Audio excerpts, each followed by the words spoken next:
नमस्कार। अपनों से अपने विचार में आदर्श आप सभी का हार्दिक स्वागत और अभिनंदन करती है।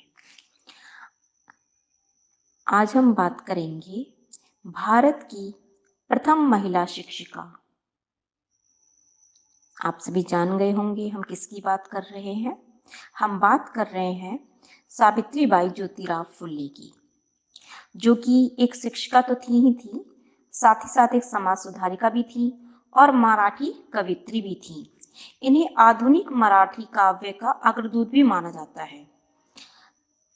सावित्रीबाई फुले किसी एक विशेष जाति के लिए ही नहीं, अपितु पूरे देश की महानायिका हैं।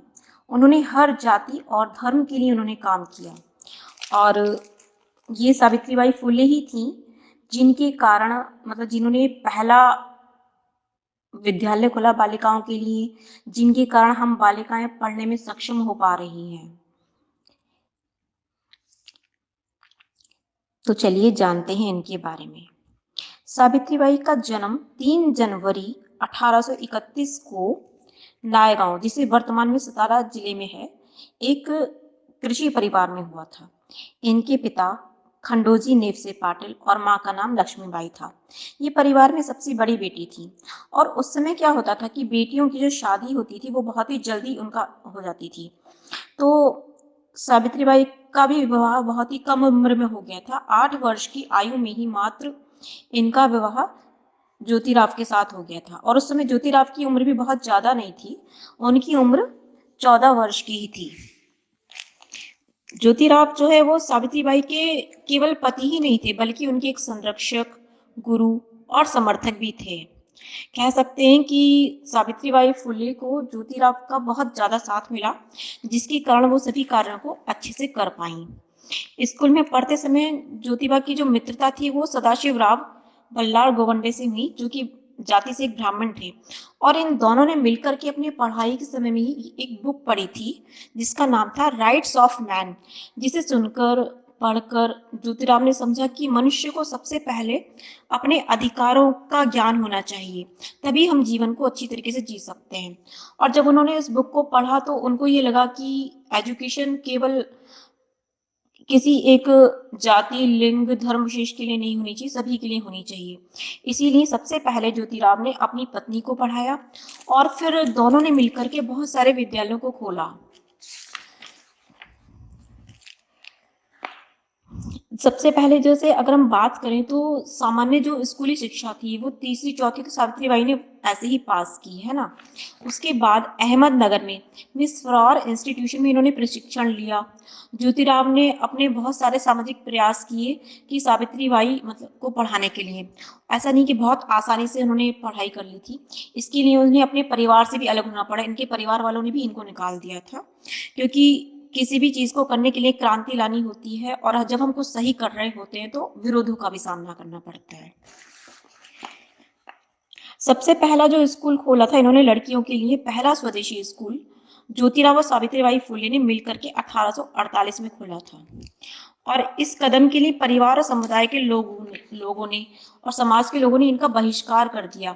और इसके बाद क्या हुआ कि इन्होंने, जो ज्योतिराव फुले और सावित्रीबाई फुले थे, ये लोग अपने एक दोस्त थे इनके उस्मान शेख और उनकी बहन फातिमा शेख, उनके यहाँ जाके ये लोग रहे और उन्हीं के परिसर में इनको स्थान मिला, वहीं पर इन्होंने स्कूल खोला। तो ये भी कह सकते हैं कि इनको फातिमा शेख भी एक शिक्षिका ही बनी आगे जाके, और मुस्लिम जाति की ये फातिमा शेख प्रथम शिक्षिका थी। इसके अलावा जैसे अगर हम बात करें तो 1852 में इन्होंने और 3 स्कूलों को खोला और उस समय 16 नवंबर को ब्रिटिश सरकार ने फूले परिवार को शिक्षा के क्षेत्र में उनके योगदान के लिए सम्मानित भी किया और सावित्रीबाई को सर्वश्रेष्ठ शिक्षक का नाम दिया। उस वर्ष उन्होंने महिलाओं के बीच अपने अधिकार, गरिमा और सामाजिक मुद्दों के बारे में जागरूकता पैदा करने के उद्देश्य से महिला सेवा मंडल भी शुरू किया।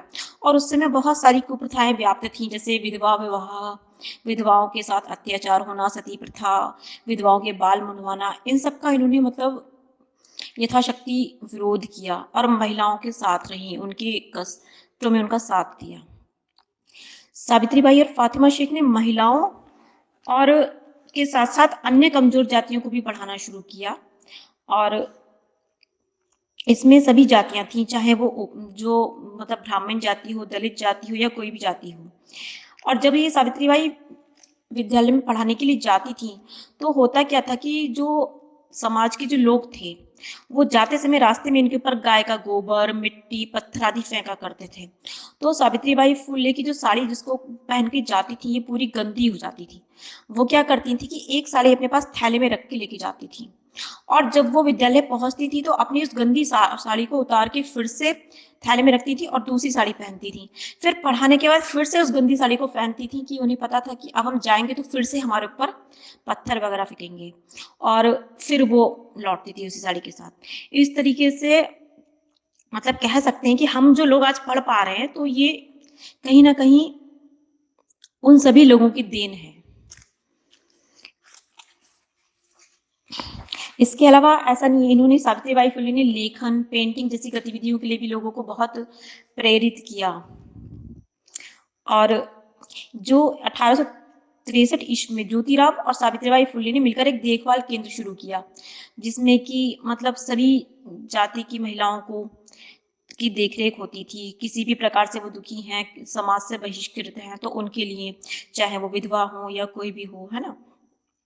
तो उस समय में इन्होंने जो ज्योतिराव और सावित्रीबाई फुले की अपनी कोई संतान नहीं थी, परंतु इन्होंने काशीबाई नामक एक ब्राह्मण विधवा के बच्चे को गोद लिया और जो कि आगे चल के एक डॉक्टर बने जिनका नाम था यशवंत राव। इसके अलावा यदि हम बात करें तो जैसे जो इनकी मृत्यु हुई थी, मृत्यु भी वास्तव में कैसे हुई सावित्रीबाई फुले की? जब सावित्रीबाई की जो दत्तक पुत्र थे यशवंत राव, उन्होंने क्या किया था, डॉक्टर बन गए थे तो लोगों की सेवा करना शुरू किया और उस समय में प्लेग की महामारी फैली हुई थी। तो यशवंत राव ने बीमारी से संक्रमित रोगियों का इलाज करने के लिए पुणे के बाहरी इलाके में क्लिनिक खोला और जो सावित्रीबाई फुले थी वो क्या करती थी कि रोगियों को ले जाती थी उनके पास क्लिनिक में सेवा के लिए और खुद भी उनकी सेवा करती थी और रोगियों की सेवा करते करते वो खुद भी इस बीमारी की चपेट में आ गई और 10 मार्च 1897 को उनका निधन हो गया। मुझे लगता है कि हम सभी के लिए सावित्रीबाई फुले एक प्रेरणा का स्रोत हैं। तो हम सभी को प्रेरणा लेनी चाहिए और हमें अपने जीवन में बिना किसी धर्म, जाति, लिंग विशेष को ध्यान में रखते हुए अपने जीवन में आगे बढ़ना चाहिए और सर्वश्रेष्ठ जो हमारा मनुष्यत्व है, उसे बनाए रखना चाहिए, मानवता को जगाए रखना चाहिए। Thank you so much.